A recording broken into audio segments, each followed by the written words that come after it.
প্রচার করো যদি একটি মাত্র আয়াত হয়। সহিহ বুখারী। আমি প্রচার করছি, আপনারাও প্রচার করুন এবং ইসলামিক ভিডিও পাওয়ার জন্য চ্যানেলটি সাবস্ক্রাইব করুন। দেশ বিদেশ থেকে যারা আমাদের সাথে সম্পৃক্ত আছেন, Facebook radio doctor Ashraf Siddiqui online radio এবং ইউটিউব রেডিও থেকে সবই ভিডিও মুক্তভাবে বিভিন্ন দেশ থেকে বিভিন্ন ডিস্ট্রিক্ট থেকে যারা আমাদের সাথে সম্পৃক্ত, সমস্ত পুরুষ মহিলা জিন ইনসান, যুবক যুবতী, বৃদ্ধ বৃদ্ধা, ছাত্র ছাত্রী, কিশোর কিশোরী, বিরোধী দল, সরকারি দল, আলিম ওলামা, উলি আউলিয়া, ফুরফুরা, মেদিনীপুর, জৌনপুর, সরসিনা, কদরিয়া, চিস্তিয়া, নকশবন্দিয়া, মুজাদ্দিদিয়া, সর্বস্তরে আলিম ওলামা, ওলাদে রসুল যারাই যেখানে আছেন আল্লাহর সন্তুষ্টির জন্য কাজ করছেন, আমি সবাইকে মাথার তাজ মনে করি। আমি সবাইকে ভালোবাসি এই জন্য যদি তারা আল্লাহ এবং নবীর পক্ষে কাজ করে। আল্লাহ এবং নবীজি পাক সাল্লাল্লাহু আলাইহি ওয়াসাল্লাম ওনাদের পক্ষে যারা কাজ করবে তাদেরকে আমরা প্রতিটা মুহূর্ত প্রাধান্য দিয়ে যাব। কারণ প্রাধান্য দিলেই তখন আল্লাহকে পাওয়া যাবে। আল্লাহ দেখবেন, বান্দা তুমি আমাকে পাওয়ার জন্য আমার হুকুমকে প্রাধান্য দিয়েছ, কাজে আমি আল্লাহ তোমার হয়ে গেলাম। আল্লাহর হুকুমটাই হলো কি হুকুম করেছেন আল্লাহ? দুনিয়ার সব করেছেন, কিন্তু আল্লাহর হুকুম একটা মানলেন না। ইবলিস শয়তান অনেক কিছু করেছিল কিন্তু মেনেছে। লাস্টে আছে যখন আল্লাহ পাক তাকে টেস্ট করলো, টেস্টে কি হলো? হেরে গেল। আমরা কি হেরে যাব? আমার কিন্তু আল্লাহ বলেন যে তোমার জানটা দিয়ে দাও, আল্লাহ রেডি আছি, আপনি নিয়ে নেন। ঠিক না বেঠিক? তাহলে না আমরা আল্লাহর কাছে বিলীন হতে পারবো, ফানাফিল্লাহ পজিশনে চলে যেতে পারবো। তো ফানাফিল্লাহ পজিশন পাওয়ার আগে ফানাফি রসুল হতে হবে। ফানাফি রসুল হতে গেলে ফানাফি শায়েক হতে হবে। আর ফানাফি শায়েকের পর্বে আপনাকে খেয়াল করতে হবে, অবতাগু ইলাইহিল ওসিলা। অবতাগু, আল্লাহ এবং রসুলকে পাওয়ার জন্য তুমি একটা ওসিলা তালাশ করো। এই ওসিলাটা কি জিনিস? এই ওসিলা তালাশ করলেই তুমি তোমার দায়িত্ব পালন করো, তালাশ করো, খোঁজো, অন্বেষণ করো। আল্লাহ বলেন আমি দায়িত্ব নিলাম তোমাকে সঠিক জায়গা পৌঁছে দিতে। ওয়াজাহিদু ফি সাবিলি। কোরআন শরীফের সূরাতুল মায়েদার 35 নম্বর আয়াত, 5 নম্বর সূরা, 6 নম্বর পারা, মদিনা অবতীর্ণ সূরা। এই আয়াতের 35 নম্বর আয়াতে আমার আল্লাহ বোঝাচ্ছেন যে জাহিদু ফি সাবিলি। এর অর্থ কি? আমাদের বাংলাদেশে অনেক মৌলবি আছে কই যে ওয়াবতাগু ইলাইহিল ওসিলা মানে পীর ধরা। এই পীর ধরা এখানে নিল, আর জাহিদু ফি সাবিলিহি আল্লাহ রাস্তায় জিহাদ করো, এটা তো পীরেরা করে না। আল্লাহ রাস্তায় জিহাদ করো এটা তো পীরেরা করে না। জাহিদু তারা জিহাদ করে ফি সাবিলিহি আল্লাহ রাস্তায়, লাআল্লাকুম তুফলিহুন তোমরা সফলকাম হবে। এই আয়াতের ব্যাখ্যায় একটা কথা মনে রাখতে হবে, পীরেরা জিহাদ করে না। পীরে কোন জিহাদ করে না? যে জেহাদে দলের স্বার্থ আছে, যে জেহাদে দলের স্বার্থ, ব্যক্তি স্বার্থ, অর্থের স্বার্থ, দুনিয়ার স্বার্থ, লোক দেখানো, এই প্রত্যেকটাই হলো লোক দেখানো। কি দেখানো? লোক দেখানো। লোক কিভাবে দেখবে, কিভাবে মানুষ আমাকে জানবে যে আমি একটা দামি মানুষ, আমি জেহাদ পার্টি, বা আমি আপনার কি বলে জিকির পার্টি। বাংলাদেশে জিকির পার্টিও বানাইছে। মসজিদে বসে জায়ের খালি ইল্লাল্লাহ ইল্লাল্লাহ, কি করছে হোশ নাই। মসজিদে যা মানে প্রতি মসজিদ দখল করে, মসজিদে যা জিকির, ভাই জিকির হয়ে বসে ইল্লাল্লাহ, তাই ইল্লাল্লাহর জিকির করছে আর বলতেছে, আর পরে দাওয়াত দিচ্ছে আমরা সর্বনয় বিষয়। তার মানে বোঝাচ্ছে যে আমরা জিকির পার্টি, আমরা সর্বনয়। আপনি দাওয়াত দিচ্ছে জিকিরের জন্য নয়, দাওয়াত দিচ্ছে সর্বনয়ের জন্য। কথা করে দেখেন, এই জিকিরটা মানুষকে দেখানো জিকির। আপনি জিকির যদি ঘরেও করেন তবু তো আল্লাহ দেখবে। মাহফিল হচ্ছে, মাহফিলে জিকির করবো কারণ আল্লাহ পাকের হুকুম। কিন্তু একটা নির্দিষ্ট সময় নিয়ে একটা মসজিদে যেতে হবে, মানুষকে ডাকতে হবে, আসুন ভাই পরে দাওয়াত দিতেছি, ভাই আমাদের পাকা মাকা ভোট দিন, ভাই নবী ভোট পাবে ভাই। এই জিকিরের উদ্দেশ্য মানুষকে জিকিরের দিকে ডাকা নয়, নিজেদের দলের দিকে ডাকা এবং মানুষকে ধ্বংস করে ঈমান হারা করা। আপনি একটি কথা মনে রাখবেন, আমাদের উদ্দেশ্য কারো বিরোধিতা করা নয়। আমাদের উদ্দেশ্য আপনার 2 নম্বরই কথাকে কবর দেওয়া। 2 নম্বরই কথা থাকবে না। ভোট দিব বসিরক পাবে নবী, এটা কেমন কথা? যেখানে ভোট দিব সে পাবে। কথা করছেন না কেন? তাহলে পাখাত ভোট দিয়ে নবী পাবে, এ কথা উদ্দেশ্য হচ্ছে হয় আমার নবী কোনো বৎসর পাখা মাখায় দাঁড়াইছিল? দাঁড়াইছিল? কিয়ামত পর্যন্ত চরমনায়ের গোষ্ঠী দলিল দিতে পারবে? তাহলে যদি কয় নবী ভোট পাবে, এই কথা বললে চরমনায়ের গোষ্ঠী ততক্ষণ পর্যন্ত মুমিন নয় যতক্ষণ তওবা না করেছে। এটা মনে রাখবেন ভালো করে, এগুলি ধান্দাবাজ। আমার নবী কোন সালে কোন মার্কায় দাঁড়াইছিল, কোন মার্কায় তিনি কত ভোটে পাশ করেছিলেন, আর তার বিরোধী দল কোন মার্কায় দাঁড়াইছিলেন। ভোট হলে সেখানে দুইটা দল থাকবে মিনিমাম। কয়টা দল? একটা বিরোধী দল, কি ঠিক না? ঠিক। তাহলে আমার নবী যদি ভোট দিন, যদি তিনি মার্কা নিয়ে দাঁড়াইতেন, তাহলে অবশ্যই তার বিরুদ্ধে অবশ্যই বিরোধী দল থাকবে, না হলে হা না থাকবে। হা যদি নবী হয় তাহলে না থাকবে না। তাহলে না মার্কায় কয় ভোট পড়ছিল, হা মার্কায় কয়টা পড়ছিল? অথবা নবীজি যে মার্কায় দাঁড়াইছিল সেটা কত ভোটে পাস করেছিলেন, যে মার্কায় বিরোধী দল দাঁড়াইছিল সেটা কত বলে ফেল হয়েছিল।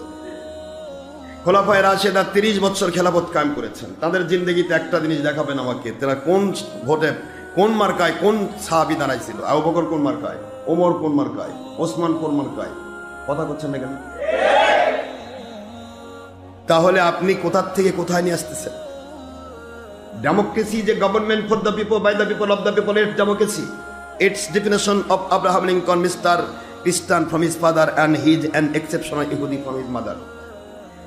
বাবার দিক থেকে খ্রিস্টান, মায়ের দিক থেকে ইহুদি। একজন ব্যক্তি, নাম তার আব্রাহাম লিঙ্কন, তিনি চালু করলেন গণতন্ত্র।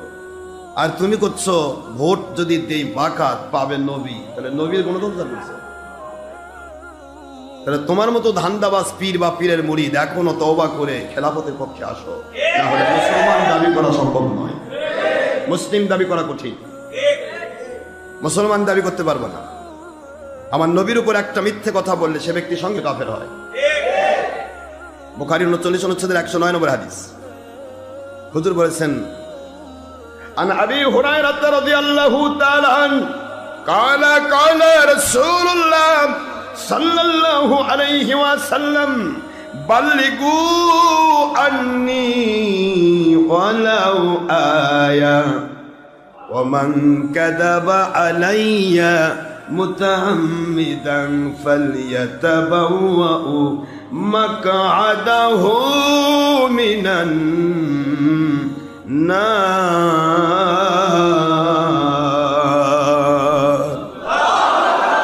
ফি রিওয়ায়াতিন উখরা ফিল বুখারী মুসলিম, মান ফাসসারাল কুরআন বিরাইহি মুতাআম্মিদান ফালিয়াতাবাওয়াউ মাকআদাহু মিনান নার। বুখারী শরীফের হাদিস। আল্লাহর হাবিব সাইয়্যিদুল মুরসালিন, ইমামুল মুরসালিন, আখেরি নবী মুহাম্মদুর রাসূলুল্লাহ সাল্লাল্লাহু আলাইহি ওয়াসাল্লাম পাক জবান মুবারকে ইরশাদ মোবারক করেন, দুনিয়ার মুসলমানেরা শোনো, আমার পক্ষ থেকে একটি কথাও যদি সত্য জানা থাকে তা অন্যের কাছে পৌঁছায়া দাও, অন্যের কাছে পৌঁছায় দাও। এইটা আমার তবলিগের ভাইরা নিয়ে কয়, আমরাও পৌঁছে দিচ্ছি। কি পৌঁছে দিচ্ছি? ইলিয়াসের তবলিগ নবী করছে। কোন দিকে যাবেন, কার কত পয়েন্ট হিসাব করেন। বাল্লিগু আন্নি ওয়ালাউ আয়া, একটু নিল, পরের অংশ কিন্তু বাদ দিছে। হাদিসটা কিন্তু এইটুকুই, এরপর আছে বাল্লিগু আন্নি ওয়ালাউ আয়া, আমার পক্ষ থেকে, আমি আখেরি নবীর পক্ষ থেকে একটি কথা হলো মানুষকে জানিয়ে দাও। এখন আপনি দিচ্ছেন মানুষকে জানিয়ে ইলিয়াসি তবলিগ, আর করছেন নবী আলা কাম। এটা কি নবীর কাম? মসজিদে 3 চিল্লা দেওয়া, 8 চিল্লা দেওয়া, মসজিদে ঘুম পাড়া, খাওয়া দাওয়া করা, বোঝল বাদ দিয়ে চলে যাওয়া, এ কোনটা নবীর কাম? কোন কাজটা নবীর কাম? বলবেন হুজুর লা ইলাহা ইল্লাল্লাহ মুহাম্মাদুর রাসূলুল্লাহ, এটা তো মসজিদ থেকেও সবাক বুঝাতে পারবেন। আসেন ভাই সবাক শোনাই দিই। এটার জন্য বহু বাচ্চা ছাড়ে আপনি ইন্ডিয়ার জ্বালাবে কেন? এটার জন্য কে দায়িত্ব দিছে? উদ্দেশ্য ধান্দাবাজি। উদ্দেশ্য কি? এই ধান্দাবাজিরা এখন ধরা খাইছে, 2 গ্রুপ খালি মারামারি করে, খাগড়াছড়ি গেলাম, ওখানকার চেয়ারম্যান আসছে আমার কাছে, হুজুর কেমন মীমাংসা করে দিলাম। কি করে? 2 গ্রুপ মারামারি করতেছে। কে? কয় ধান্দাবাজ। আমি বলছি তাই তো হবে, এরা সত্যকে গোপন করেছে, এদের মধ্যে এক না, এরা টুকরা টুকরা হয়ে যাবে, এরা সত্যটাকে গোপন করে যাচ্ছে। এক মসজিদে যায় কোন গ্রুপ আগে থাকবে, কোন গ্রুপ পরে আসবে, এটা না মারামারি। তো এগুলি তো উদ্দেশ্য খারাপ। আপনি দাওয়াত দিবেন, বাল্লিগু আন্নি নুনে বেকায়ে ইয়া মুতাকাল্লিম, আমি আখেরি নবীর পক্ষ থেকে একটি কথা জানা থাকলে মানুষকে জানিয়ে দাও। আর আপনি জানিয়ে দিচ্ছেন কি? আপনি জানাই দিলেন কি? ইলিয়াসি তবলিগ। ইলিয়াসি তবলিগ যদি নবী করতেন তাহলে ইলিয়াসক চালু করা লাগতো, তাদের নবীর থেকে হয়ে আসতো। ইলিয়াস চালু করলো, ইয়ে মুঝ পর খাব মে মিসলে আম্বিয়া নবুত কা তোহফা দিতা হুঁ। 55 নম্বর মলফুজ, ইলিয়াসের মলফুজাত আমার কাছে আছে। তিনি বলতেছেন, ইহা আমাকে নবীদের মতো, মিসলে আম্বিয়া, মিসলে আম্বিয়া বোঝেন তো, নবীদের মতো। মিসলে আম্বিয়া মানে মিসকুম, একই জিনিস। আনা বাসার মিসলুকুম, নবী আমাদের মতো মানুষ, কই আর কই নবী মানুষ, আমরাও মানুষ একরকম। এই মিসলে আম্বিয়া মানে নবী দাবি করা, একই জিনিস। মিসলে আম্বিয়া নবীদের মতো নবুয়তের তোহফা দেওয়া হয়েছে। এই কথা যে ব্যক্তি বইয়ে নিয়ে বেড়াচ্ছেন, তিনি কি বাল্লিগু আন্নি ওয়ালাউ আয়ার ভূমিকা পালন করতেছে? বাল্লিগু আন ইলিয়াস ওয়ালাউ আয়া। ইলিয়াসের পক্ষ থেকে যে একটা কথা থাকে তা মানুষ জানে দাও, এ তো নবীর পক্ষ থেকে নয়। দায়িত্ব পালন করতেছে। কি দায়িত্ব? নবীজি বলছেন স্ত্রীর হক আদায় করো, এরা কই স্ত্রী থাক, 3 চিল্লার জন্য চল। নবীজি বলছেন হালাল রুজি কামাই করা ফরজ, এরা করছে হালাল রুজি কামাই করা লাগবে না, আল্লাহ দিবে। আল্লাহ দিবে, তা ব্যবসা দরকার কি? আল্লাহ কেন ব্যবসা দিয়ে দিলেন? আল্লাহ কেন বাণিজ্য করতে বললেন? কেন চাকরি করতে বললেন? কেন শ্রম মজুরির কাজ করতে বললেন? কেন বলেন আল কাসিবু হাবিবুল্লাহ? যারা শ্রম মজুরি করে তারা আল্লাহর বন্ধু। কেন আল্লাহ বলতে পারলেন না যে যারা মসজিদে মসজিদে ঘুমায় তারা আল্লাহর বন্ধু? কথা বলে দেখেন, কই আছে দেখেন একটা, আল কাসিবু হাবিবুল্লাহ, যিনি আল্লাহ পাকের জমিনে হালাল রুজি কামাই করে। এদেরকে তোমরা সাধারণ মানুষ মনে করো না, আল্লাহর বন্ধু বলে। দুনিয়ার যারা মজুরির কাজ করে, চাকরির কাজ করে, কোন মালিকের আন্ডারে চাকরি করে, এই মানুষগুলোকে কোনোদিন তোমরা সাধারণ দরজার মানুষ বলো না। আল কাসিবু হাবিবুল্লাহ,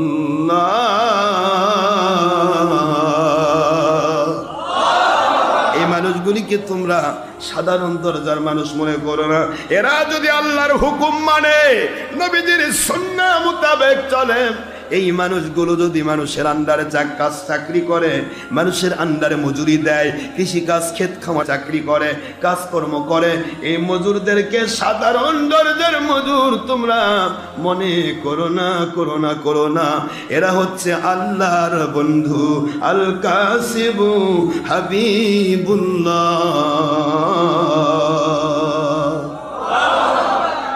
তাহলে ব্যবসা বাণিজ্য এটা কি? আত-তুজ্জারুস সাদিকু হাবিবুল্লাহ, সুবহানাল্লাহ বলেন। দুনিয়ার মুসলমানেরা রে, আল্লাহর বন্ধু বলেন আমি আখেরি নবী ফতোয়া দিয়ে দিলাম, যারা হালাল রুজি কামাই করার জন্য, স্ত্রী পরিবার অন্ত বাবা হালাল রুজি কামাই কি জন্য করে? ফেলে দেওয়ার জন্য না বউ ছোল পালার জন্য? হ্যাঁ, হালাল রুজি কামাই করার জন্য যারা ব্যবসা করে, পানির ব্যবসা থেকে শুরু করে আপ লেভেল পর্যন্ত যে কোনো হালাল ব্যবসা, এই হালাল ব্যবসা যারা করে, অথচ আল্লাহ ভুলে না, নবী ভুলে না, আল্লাহ এবং নবীর আদেশ থেকে নিজেকে দূরে সরে দেয় না, অর্থাৎ ব্যবসার ভিতরে মানুষকে ধোঁকা দেয় না। আল্লাহ তুকসিরুল মিজান, কোন রকমের মানুষকে ওজনে কম দেয় না, খাদ্যে ভেজাল দেয় না, মানুষের ক্ষতি করে না, স্বাভাবিকভাবে আল্লাহর সন্তুষ্টিপূর্ণ ব্যবসা করে। এদেরকে সাধারণ দরজার মানুষ মনে করো না। আত-তুজ্জারুস সাদিকু হাবিবুল্লাহ, যারা আল্লাহ পাকের সন্তুষ্টি হাসিল করার জন্য হালাল রুজি কামাই করে স্ত্রীর মুখে আহার তুলে দেওয়ার আশায়, সন্তানের মুখে আহার তুলে দেওয়ার আশায়, মা বাবার মুখে আহার তুলে দেওয়ার আশায় আল্লাহ এবং রাসূলকে ডাকতে পারা, ডাকতে গিয়ে যে সহজভাবে যেন ডাকা যায়, সুন্দরভাবে হালাল রুজি খাওয়া যায়, মানুষের খেদমত করা যায়, প্রতিবেশীর খেদমত করা যায়, তারপরে ঋণগ্রস্তদের খেদমত করা যায়, তারপরে অনাথদের খেদমত করা যায়। অর্থ না থাকলে খেদমত করা সম্ভব নয়। এই উদ্দেশ্যে যারা হালাল রুজি কামাইয়ের জন্য যেই মানুষগুলি ব্যবসা করলো, ব্যবসার মধ্যে কাউকে ক্ষতি করলো না, ওই মানুষগুলো আল্লাহর বন্ধু হয়ে যায়। তাহলে ব্যবসা করলেও আল্লাহর বন্ধু, চাকরি করলেও। কিন্তু আপনি ব্যবসা ছাড়লেন, চাকরি ছাড়লেন, গেলেন সকাল 10টায় দোয়া করার জন্য, এটা কোন নবী সুন্নত? বাল্লিগু আন্নি ওয়ালাউ আয়া। নবীজির পক্ষ থেকে কথা ছিল ব্যবসা করো, বাণিজ্য করো, চাকরি করো, কথা ছিল। কিন্তু আপনি ব্যবসা ছাড়লেন, চাকরি ছাড়লেন, ওয়াতি সোল ছাড়লো, কথা কোন এখানে? বন্ধুকে টেনে যাচ্ছে, ইঞ্জিনিয়ার আরেক ইঞ্জিনিয়ারকে টেনে যাচ্ছে, ডাক্তার আরেক ডাক্তারকে টেনে যাচ্ছে, এমপি আরেক এমপি টেনে যাচ্ছে, চেয়ারম্যান আরেক চেয়ারম্যান টেনে যাচ্ছে, মুফতি সাহেব আরেক মুফতি টেনে যাচ্ছে। চলো ভাই যাই, কোথায়? ইস্তেমায় দোয়া করার জন্য। এটা কোন নবীর সুন্নত দোয়া? একটা দলিল লাগবে না বাবা? কথা করছে না, দলিল লাগবে না?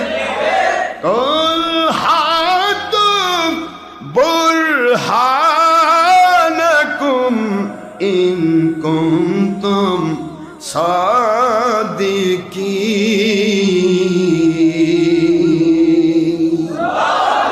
সত্যবাদী আল্লাহওয়ালা হক দল যদি হয়ে থাকো, সাদিকিন সত্যবাদীদের অন্তর্ভুক্ত হয়ে থাকো, বাতিল বাহাত্তর ফেরকা যদি না হয়ে থাকো, হক ফেরকা সাদিকিন যদি হয়ে থাকো, তোমার প্রত্যেক কথার পিছনে দলিল পেশ করো। কি পেশ করো বাবারা? আতু বুরহানাকুম ইন কুনতুম সাদিকিন। যদি বলতেন ইন কুনতুম কাযিবিন তাহলে কাম ছিল, কিন্তু সত্যপন্থী যদি হও দলিল পেশ করো। দলিল পেশ করতে হবে কোনটি হালাল, কোনটি হারাম, কোনটি জায়েজ, কোনটি নাজায়েজ। আমি যে জিনিসকে জায়েজ বলবো, যেটাকে নবী আলা কাম বলবো, যেইটাকে আমি ভালো কাম বলবো, যেইটাকে জিহাদ ফি সাবিলিল্লাহ বলবো, যেইটাকে পীর মুরিদি বলবো, যেইটাকে আপনি যেটাই বলতে চান, জায়েজ বললে দলিল দিতে হবে, নাজায়েজ বললে দলিল দিতে হবে, আছে বললে দলিল দিতে হবে, নাই বললে দলিল দিতে হবে। বেদাত শিরক তোমার দলে নাই দেখে বেদাত শিরক, কিন্তু নবীর পক্ষেও যদি হয় ওটা বেদাত, আর নবীর পক্ষে নাই তোমার দলের পক্ষে আছে ওটাই সুন্নত। কি কোন কথা বলছেন না? এটা কেমন ইসলাম? আমার আল্লাহ বুঝাইলেন, তোমার দল হোক আর দুনিয়া হোক, কোন দল নিয়ে, কোন গোষ্ঠী নিয়ে কোন মানুষ দুনিয়াতে নাজির হয় নাই, হোক না সে বাতিল ফেরকা, হোক না সে হক ফেরকা। কোন দল নিয়ে কেউ পৃথিবীতে জন্মগ্রহণ করে নাই। জন্ম হয়েছে তোমার মায়ের গর্ভ থেকে, তোমার একা। কথা কন না কেন? কয়টা দল নিয়ে জন্ম নিছ? দল আছে রে? একজন নাজিল হয়েছ। আর এই নাজিল হওয়াটা আল্লাহ বলেন নবীজির ভাষায়, বুখারীর হাদিস, কুল্লু মাউলুদুন ইউলাদু আলা ফিতরা। প্রত্যেকটা মানুষ, সে হিন্দুর ঘরে আসুক, খ্রিস্টানের ঘরে আসুক, ইহুদির ঘরে আসুক, নাস্তিকের ঘরে আসুক, আওয়ামী লীগের ঘরে আসুক, বিএনপির ঘরে আসুক, জামাতির ঘরে আসুক, তবলিগির ঘরে আসুক, সরমনায়ের ঘরে আসুক, পীরের ঘরে আসুক, যেখানেই আসুক না কেন, আল্লাহর হাবিব বলেন তারা আমার আল্লাহর সন্তুষ্টিপূর্ণ ইসলামের উপরে জন্ম নিয়ে থাকে। সুবহানাল্লাহ, বুখারীর হাদিস। কিন্তু যখন বয়স হয়ে যায়, বয়স হওয়ার সাথে সাথে আমার আল্লাহ বললেন, তোমার বাপ কি করে সেদিকে তাকান যাবে না, তোমার মা কোন দল করে সেদিকে তাকান যাবে না, তোমার আত্মীয় স্বজন, তোমার দেশবাসী, তোমার এলাকাবাসী কি করে সেদিকে তাকান যাবে না। ওয়াবতাগু ইলাইহিল ওয়াসিলা ওয়াজাহিদু ফি সাবিলিহি লাআল্লাকুম তুফলিহুন। রে আমার বান্দা, কে কি করলো সেদিকে তাকার সুযোগ আমি তোমাকে দেই নাই। আমি বললাম না তোমার মা যে দল করে, তোমার বাপ যে ধর্ম করে সেই ধর্ম করো। এই জন্য হুজুরে বুখারী হাদিস, ইনশা ইয়াহুদিয়া ওয়া ইনশা নাসরিয়া ইউহাফিদানিহি ওয়া ইউনাসসিরানিহি। হুজুর বলেন এই মানুষগুলো পৃথিবীতে আসার পর তার নিজের বাপ দাদাকে প্রাধান্য দিয়ে যায়, অর্থাৎ বাতিল ধর্মের মধ্যে তার বাপ আছে, ওই মনে করে আমার বাপেরটাই ঠিক। কথা বুঝতেছেন? বাতিল ধর্মের উপরে আমার বাপ আছে, বাতিল দলের উপরে তার বাপ আছে, মনে করুন তার আব্বা যান ইহুদি ধর্ম পালন করে। এই সন্তানটা যদি ইহুদি ধর্মকে বাদ দিয়া জাহিদু ফি সাবিলিহি এই সিস্টেমে যদি সে আপ্রাণ প্রচেষ্টা করত, চেষ্টা চালাতো, আমাকে খুঁজে বের করতে হবে আমার আল্লাহকে পাওয়ার পথ কোনটা, জোরে বলুন সুবহানাল্লাহ। আল্লাহকে পাওয়ার পথ কোনটা, নবীজিকে পাওয়ার পথ কোনটা, এই চেষ্টাটা যদি তারা চালায়, এই চেষ্টার নাম হলো জাহিদু ফি সাবিলি, জোরে বলুন সুবহানাল্লাহ। এর নাম জাহিদু ফি। আরে কয় যে জিহাদ করে না, মানুষের পাওয়ার রক কাটে দিয়ে জিহাদ, ধর আর মার, এর নাম জিহাদ। মানুষের বাড়িতে আগুন লাগে, এর নাম জিহাদ। হরতাল করে মানুষের রিক্সা ভাঙ, এর নাম জিহাদ। হেফাজতি সাজে জুতা ফালায় পালিয়ে আসে, এটা জিহাদ। এটা সব দলের স্বার্থ। কোনটা কি লাগাইছো? জিহাদ 100% করতে হবে, 100% জিহাদ, কিন্তু সেটা দেশ জাতি ইসলামের ক্ষতির জন্য নয়, আল্লাহ এবং নবীকে পাওয়ার জন্য, দেশ জাতি ইসলামের উপকারের জন্য। কেউ তোমার আমার জিহাদ দিয়ে কি হচ্ছে? আমি কথা বললে তো সব দল আমাকে বল কয় যে বিতর্কিত। আমি বিতর্কিত শব্দের অর্থ কি তাও তো তুই জানিস না। তোর দলের বিরুদ্ধে সত্য বললে বিতর্কিত, আর তোর দলের পক্ষে কোরআন অস্বীকার করলে সে হক্কানি আলেম। তুই তো দলের বান্দা রে, তুই তো তোর দলের উম্মত, তুই আল্লাহর বান্দা হবি কবে? আল্লাহর নবীর উম্মত হবি কবে? প্রশ্ন হচ্ছে বান্দাটাকে আল্লাহ দায়িত্ব দেন যে দুনিয়াতে তুমি যেখানেই তুমি জন্ম নিয়েছো, ওটা কিন্তু আমি তোমাকে সত্যের উপরে তোমার পৃথিবীতে পাঠাইছি। এখন তুমি খোঁজো, যখন বয়স হয়ে গেল বুদ্ধি দিয়ে দিলাম, এখন বুদ্ধিটা খাটাও। এই বুদ্ধি খাটানোতেই আল্লাহ পাক সূরাতুল মাইদার 35 নম্বর আয়াতে অর্ডার করলেন যে হে দুনিয়ার মানুষ, যদি আমাকে পেতে চাও, আমার নবীকে পেতে চাও, দুনিয়াতে শান্তি পেতে চাও, আখিরাতে জান্নাত পেতে চাও, তাহলে তোমাকে একটা কাজ দিলাম আমি। কি কাজ? অপ্তাগু। দেখেন কথাটা বুঝেন, অপ্তাগু বহু বছর না এক বছর, প্লুরাল। ইহুদি হও, খ্রিস্টান হও, হিন্দু হও, বৌদ্ধ হও, নাসারা হও, যে কেউ হও, নাস্তিক হও, আস্তিক হও, পৃথিবীর যে কোনো দল হও, বাতিল কোম্পানি হও, শিয়া, মুতাজিলা, কাদিয়ানি, বাহাই, ওহাবি, খারেজি, তবলিগি, সর্বনাশ, জামাতি, আলামাযহাবি, অপাদান, কথা করছেন না কেন? যত গোষ্ঠী আছি থাক, তুই ওখান থেকে তোকে আমি দায়িত্ব দিলাম, তোকে খুঁজে বের করতে হবে আমি আল্লাহকে। অপ্তাগু, খোঁজো ইলাহি, আল্লাহ পর্যন্ত পৌঁছতে। ওসিলা, ওসিলা দিতে গিয়ে আল্লাহ বহু বছর ব্যবহার করে না, এক বছর। ওসিলা, একটা ওসিলা তালাশ করো, যে ওসিলাকে পেলে তুমি আমি আল্লাহকে পাবে, যে ওসিলাকে পেলে তুমি আমার নবীকে পাবে, যে ওসিলাকে পেলে তুমি আল্লাহর সন্তুষ্টি পাবে, যে ওসিলাকে পেলে তুমি আল্লাহ প্রদত্ত জিহাদ করতে পারবে, যে ওসিলা করলে, যে ওসিলা মানলে তুমি আল্লাহ প্রদত্ত দাওয়াত দিতে পারবে, যে ওসিলা মানলে আল্লাহ প্রদত্ত খেলাফত কায়েমের চেষ্টা করতে পারবে, ইমাম মাহদির সৈনিক হতে পারবে, যেই ওসিলা করলে নামাজ রোজা হজ যাকাত এমন ভাবে পড়তে পারবে যেইভাবে আদায় করলে আল্লাহ নিয়ামত নাজিল করে। যে ওসিলার কাছে গেলে আল্লাহ এবং রসুলকে এমন ভাবে মানতে পারা, এমন ভাবে মানবা যেভাবে মানলে আল্লাহ খুশি হয়ে নিয়ামত নাজিল করেন। সিরাতাল্লাযীনা আনআমতা আলাইহিম। নিয়ামত প্রাপ্ত বান্দা কে বাবা?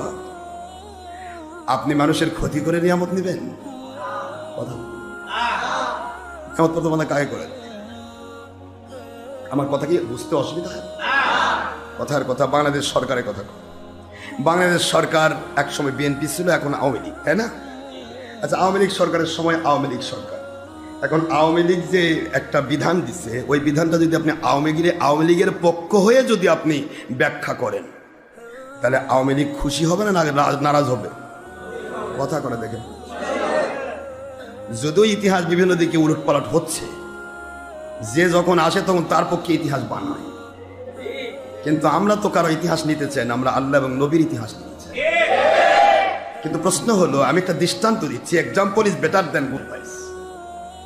মনে করেন আওয়ামী লীগ সরকার একটা ইয়া করলো, সেটাকে যদি আপনি তাদের মতো করে ব্যাখ্যা করেন, কথা করছেন না, তাদের মতো করে ব্যাখ্যা করেন, সেটা যে আল্লাহ এবং রসুল বিরোধী হয়, তাহলে তারা খুশি হবে কিন্তু আল্লাহ এবং রসুল নারাজ হবে। কথা ঠিক আছে না? বিএনপি সরকার একটা ইয়া করলো, সেটা তাদের মতো করে আপনি ব্যাখ্যা করেন। যেমন একজন করছে একেবারে আমাদের নেতা কি মানে একেবারে আল্লাহর পরে স্থান। এখন আল্লাহর পরে স্থান যদি আপনার নেতার হয়, তাহলে আমার নবী কই গেল? এ ধরনের কথা কি চলবে? এ ধরনের কথা বললো, তাতে কি হলো? কি জন্য করলো এটা? কারণ তার নেতা খুশি হলে তার মাল পানি বাড়াই দেবে। কথা বলে, সেটা আওয়ামী লীগ হোক আর বিএনপি হোক, নেতা খুশি, আমার নেতা খুশি। যেমন বীরবল বলতেছে বাদশাহ আকবর, বীরবল বেগুন খুব ভালো জিনিস, বেগুনের তরকারিতে ভাত খাচ্ছে, বাদশাহ খুব মজা লাগছে, তো ভাত খাচ্ছে আর বলতেছে খুব মজা। তো বীরবল তো খাচ্ছে না, বীরবল মুখ চটকাচ্ছে। বীরবল তো তার মন্ত্রী, এর কথা করছে না কেন? জি যা আপনা খুব মজা খাচ্ছে বাদশাহ আর মুখ চটকাচ্ছে বীরবল, বলছে খুব মজা। তো ওই খাইলই না মজা বুঝবে কেন? আসলে বেগুনের তরকারি যে মজা হয়েছে, তো যদি খাই তাহলে তো বুঝবে। কিন্তু বাদশাহ বলছে মজা। স্যার আপনি যেটা করছেন সেটাই ঠিক, কারণ আপনি যদি ঠিক না হন তাহলে তো আমার চাকরি থাকবে। বীরবল এত প্রশংসা করলো, প্রশংসা করতে করতে বেগুন মানে খুব অত্যন্ত টাটকা সবজি, এটা খেলে মানুষের ব্রেন বুদ্ধি ভালো হয়, এটা খেলে রক্ত পরিষ্কার হয়, এটা খেলে মানুষের শরীরে অনেক শক্তি জমে, অনেক প্রশংসা করলো। বীরবল এর প্রশংসা দেখে বাদশা এত খাওয়া খাইলো, পরের দিন গিয়ে পাতলা পায়খানা। লাস্টে গিয়ে বলতেছে বীরবল আসলে বেগুন খুব ভালো জিনিস না। বীরবল জি যা আপনার ঠিক কইছেন, আমি হাসার খোরাক দিচ্ছি না, হাসতে বলছি না। Example is better than good advice.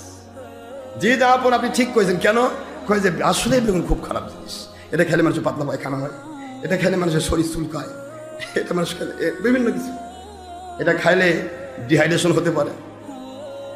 তো বাদশাহ আকবর বলতেছে আসলে বুঝলাম না বীরবল, গত রাত্রে প্রশংসা বেগুনের করতে করতে এত দূর নিয়ে গেলে যে আমি খাইতে খাইতে হয় না, আজ আবার বলতেছো একেবারে বেগুন একেবারে আকাশ থেকে নিচে নামায় ফেল দিচ্ছ, ব্যাপারটা কি? কয় যে আপনা আসলে বেগুন গতকালকেও আমি খাইনি, আজকেও খাইনি। গতকালকে বেগুন জাহাপনা খেয়েছে, মজা লাগছে আমার। বাদশাহ যদি মজা পায়, আমি যদি বলি ভালো না, তাহলে তো চাকরি থাকবে। আর আমার বাদশার আজকে পাতলা পায়খানা, আজ আমি যদি বলি যে ভালো, তাহলে বলবে কি আমার হচ্ছে পাতলা পায়খানা, তুই করছিস ভালো, চাকরি থাকবে না। মূল উদ্দেশ্য বেগুনের চাকরি করি না, চাকরি করি আপনার। আপনি যদি বলেন ঠিক, ওটাই ঠিক, আপনি যদি বলেন ব্যাঠিক, ওটা ব্যাঠিক, কারণ আমার উদ্দেশ্য আপনাকে সন্তুষ্ট করা। কথা বোঝার চেষ্টা করবেন। এটা দুনিয়াবি গণতান্ত্রিক পজিশন। গণতান্ত্রিক পজিশন এটাই, নেতা খুঁজি করতে গিয়ে প্রয়োজনে আল্লাহ ছাড়ে দিব। আল্লাহ আপনি থাকেন তো, আগে আমি নেতৃত্ব নিই, তারপর দেখা যাক।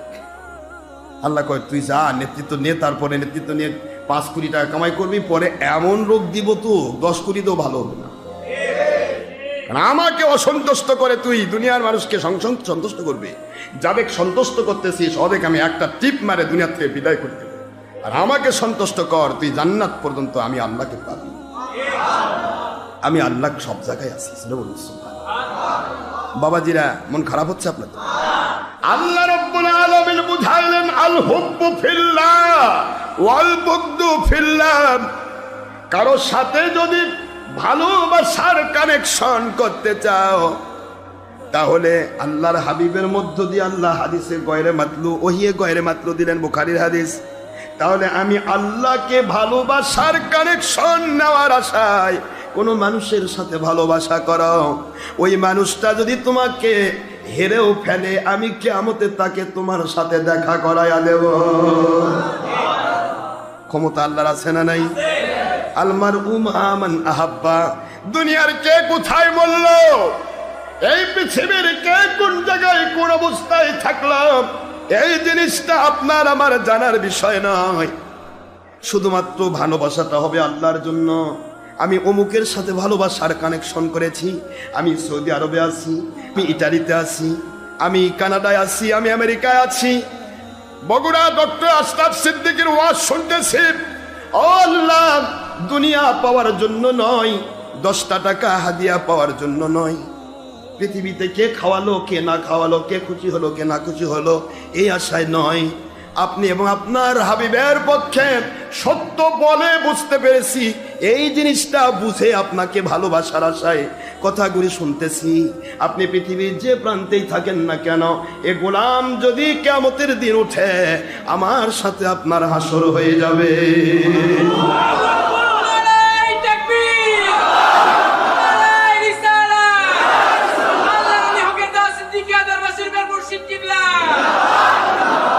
কোনো মিস নেই, বন্দুকের গুলি মিস হবে, নবীজির কথা মিস হবে না। আপনি আপনার নেতাকে খুশি করার জন্য আল্লাহকে ভুলে গেলেন। আপনার নেতা কিয়ামতের দিন যদি জাহান্নামে যায়, আপনাকে ডাকবে, ও বীরবল মার্কা ভক্ত, এদিকে আয়। যা ভালো বলেছি তাই তুই ভালো বলেছিস, যা আমি মন্দ বলেছি তাই তুই মন্দ বলেছিস। আজকে তুই সেদিন যদি প্রোটেস্ট করতেন না, এই আইনটা কোরআন সুন্নাহ বিরোধী করা যাবে না, তোর চাকরি থাক আর না থাক, কমের পক্ষে আমি সংশোধন হতে পারতাম। আজকে তুই আমাকে সংশোধন করিস নাই, আজকে আমি জাহান্নামে যাচ্ছি, তোর নেতা, তুই আমার সাথে সাথেই জাহান্নামে যাবি। কথা কি ডাকবে না? আল মারউ মা মান আহাব। পৃথিবীতে যার সাথে যার মহব্বত, তার সাথে তার হাসর, মিস নাই বাবা। কার সাথে ভালোবাসা করবেন করেন আপনি, ডক্টর আশরাফ সিদ্দিকীর সাথে করতে হবে এরকম নয়। পৃথিবীর যেখানে আছে হক সেখানে চলে যান, ঠিক না বেঠিক? এই কথাই আল্লাহ বুঝালেন, অবতাগু ইলাইহিল ওয়াসিলা, অবতাগু ইলাইহিল ওয়াসিলা।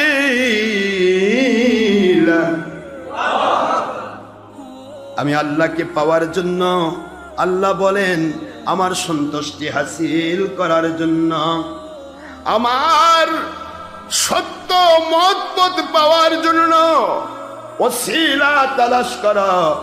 ওসিলাটা ওয়াও সিন ইয়ে লাম তা, ওসিলা, দ্যাট মিনস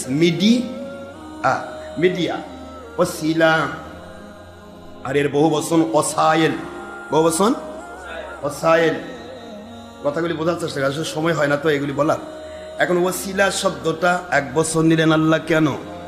যে বাতিল 72 ফেরকা বলতেছেন ওসিলা মানে আমল, আমল কি একটা দুটা হয় না, অসংখ্য হয়। ওসিলা মানে আমল যদি হয় তাহলে হয় ওসিলা মানে নামাজ, নয়তো রোজা, নয়তো হজ, নয়তো জাকাত, যে কোনো একটা শেরিক করবেন। কথা করছে না কেন? এক নামাজ পড়ে কি জান্নাতে যাবেন? এক রোজা রেখে জান্নাতে যাবেন? বাকিগুলো সব বাদ দিবেন? কি বুঝলেন? এই ওসিলা শব্দটা নেওয়া হলো এমন এক ব্যক্তির কাছে যাও, যার কাছে গেলে নামাজ, রোজা, হজ, যাকাত আল্লাহর সন্তুষ্টি পাওয়ার মতো করে করা যায়। খুব বোঝার চেষ্টা করবেন। ওসিলা শব্দটা নিয়ে আসা হলো ওয়াজাহিদু ফি সাবিলিহি লাআল্লাকুম তুফলিহুন। যদি সফল কাম হতে চাও দুনিয়াতে আখেরাতে, যদি সফল কাম হতে চাও, নাজাত পেতে চাও, দুনিয়াতে রহমত পেতে চাও, বরকত পেতে চাও, শান্তি পেতে চাও, আসমানি বালা জমিনি বালা থেকে বাঁচতে চাও, কথা কোন কেন? ওই যে করোনা আসছে কোথায় কোন? সবার না মুখস্থ আছে? করোনা শব্দের তো দয়া। আল্লাহ কয় এমন দয়া আমি করব তোরা সবাই বোরকা পরে বেরোবে। এরা বোরকাকে নিষিদ্ধ করেছিল চীনের বেয়াদব সরকার। চীনের বেয়াদব এবং কাফের বেঈমান, এই বেঈমান মহিলাদের, মুসলিম মহিলাদের বোরকা নিষিদ্ধ করেছিল। বিভিন্ন জায়গাতে গেলে বোরকা পরতে পারবে না, পর্দা পরতে পারবে না। আমার আল্লাহ বললেন আমি এত দয়া করব যে তোরা পুরুষেরাও বরকত পেয়ে যাবে। যার নাম করুণা, তার নাম কি? করুণা মানে কি? দয়া, দাক্ষিণ্য। আল্লাহ এমন করুণা করছে যে ওরা আর বিপদ কত বাড়ি বানাবি বানা, একজনাক ধরবো, একজনের মাধ্যমে 1000 মারবো। মাস্তানি বন্ধ কর। ইমাম মাহদী আলাইহিস সালাম আসার আগ পর্যন্ত এগুলি চলবে। ইমাম মাহদী আলাইহিস সালাম জাহির হওয়া মানে সমস্ত বাতিল অপশক্তি আল্লাহর গজবে ধ্বংস হবে। মাস্তানি চলবে না। পারমাণবিক বোমা তোরা মারে তোরা মরবি, ওগুলি আল্লাহওয়ালাদের নাকের কাছে পৌঁছার আগে আল্লাহ পাক তোদেরকে শেষ করবে। বর্তমান পৃথিবীতে ওহা বাতিল যত রকমের কাফের মুশরিক বেদিন বদ্দিন আছে, এই টাক্কু মাতা বৌদ্ধের গোষ্ঠী বর্তমানে মিয়ানমারে যে অবস্থা, আমি এই যে ইয়াতে গেলাম আজকে, আমি আসলাম ইয়া থেকে, সেই খাগড়াছড়ি রাঙ্গামাটি পার্বত্য চট্টগ্রাম 3টা হিল ট্যাক্স, এটা পার্বত্য এরিয়া। আলহামদুলিল্লাহ আমাদের হাজার হাজার ভক্ত আছে, আলহামদুলিল্লাহ বলেন। তো গেলাম, সেখানে বলতেছে হুজুর এই মিয়ানমার কেন্দ্রিক যে সমস্ত ইয়াগুলি হচ্ছে রোহিঙ্গাদেরকে বাংলাদেশে, আজ পর্যন্ত বাংলাদেশ সরকার রোহিঙ্গাদেরকে পুনর্বাসন করতে গিয়ে বাংলাদেশের অনেক টাকা তাদের জন্য ব্যয় করেছে। এই ব্যয় করাটাকে আমরা বলবো আল্লাহ পাক রব্বুল আলামিনকে তাদের সঠিক পথ এবং হেদায়েত পাওয়ার এবং জান্নাত পাওয়ার ওসিলা হিসেবে কবুল করুন, সবাই আমিন। পৃথিবীর মুসলমানকে সাহায্য করা এটা আল্লাহ এবং নবীকে মহব্বত করার শামিল। আমি কারো গুণগান করি না, কোনো ব্যক্তি বা কোনো দলের তোষামত খোসামত আমার এখতিয়ারে নেই, আমার ভিতরে নেই। যে অন্যায় করে তার অন্যায়ের বিরুদ্ধে কথা বলা এটা আমার কাজ, যে ভালো করে তার ভালোর পক্ষে বলে এটা আমার কাজ। বাংলাদেশে রোহিঙ্গা শরণার্থীদের উপর ভিত্তি করে পৃথিবীর সর্বত্র বাংলাদেশের একটা প্রশংসা হয়েছে। পৃথিবীর প্রত্যেকটা দেশ বাংলাদেশের প্রশংসা করছে যে কমের পক্ষে এত ছোট্ট একটা দেশে 10 লক্ষ রোহিঙ্গাকে জায়গা করে দেওয়া এটা ছোটখাটো বিষয় নয়। আর এই 10 লক্ষ রোহিঙ্গাকে যদি জায়গা করে দেওয়ার উদ্দেশ্যে বাংলাদেশের মাননীয় প্রধানমন্ত্রী যদি নিয়ত করে যে আমি আল্লাহর সন্তুষ্টির জন্য করেছি, এটা তার জন্য হেদায়েত এবং নাজাতের ওসিলা হতে পারে। আর যদি মনে করেন, নিয়ত করেন যে দেশবাসী দেখুক, দুনিয়াবাসী দেখুক আমি কত বড় নেত্রী, তাহলে শুধু দেশবাসীর কাছেই পাবেন, আল্লাহর কাছে কিছু পাবেন না। আমাদের দায়িত্ব আপনাদের কাজগুলিকে ইখলাসের সাথে তুলে ধরা, কি করে আপনি এর ফায়দা পাবেন।